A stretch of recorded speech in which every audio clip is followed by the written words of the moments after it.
तो भगवान थोड़ी ना कहेगा कि तू मेरे पास में आए तो मेरे चरण की रज लेकर जा। भगवान थोड़ी ना कहेगा कि मेरे पास में आकर तू ये लेकर जा।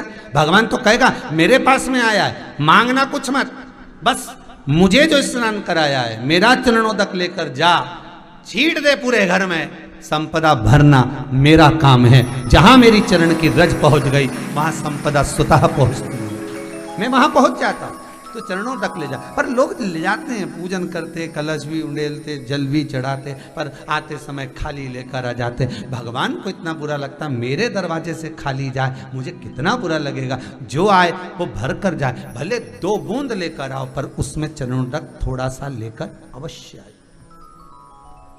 हमारी माताएं बड़ी प्रेम से कहती हैं, आप लोगों के मन में भी ये बात जरूर होगा, जितने लोग टीवी पर कथा सुन रहे हो, फेसबुक यूट्यूब पर श्रवण कर रहे हो, आपने भी सुना होगा, घर की जो माताएं होती हैं, कभी भी घर का रसोई घर का बर्तन जिसमें सब्जी बनाई है, 50 लोग अगर जिमने आ रहे हैं और कह दिया आज का निमंत्रण है, 50 लोगों का पार्टी है, ये है वो है, सुहागिल है या ब्राह्मण भोज है, तो वो जो खीर का पात्र होगा, जो बर्तन होगा, जो सब्जी का पात्र होगा, माँ उसको खाली जल्दी नहीं करती है। भले उसमें सब्जी थोड़ी ना थोड़ी पड़ी रहने देगी, जब तक सब जिम कर नहीं चले जाएंगे तब तक उसमें पटक कर रखेगी। क्यों? क्योंकि उसमें उसकी बरकत है।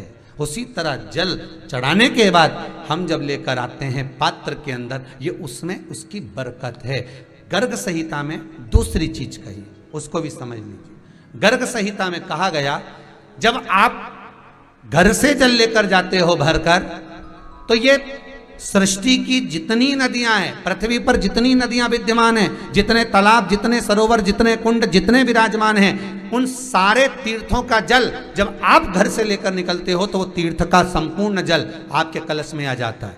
और जब आप उस जल को शिव पर समर्पित कर देती हो और 2 बूंद चरणादक लेकर जब जाती हो, तो शिव महापुराण गर्ग संहिता पद्म पुराण कहती है, वो जल साधारण नहीं रहता, वो गंगा जल बनकर तुम्हारे घर को पवित्र करने के लिए पहुंच जाता है। वो पवित्र गंगा जल बन जाता,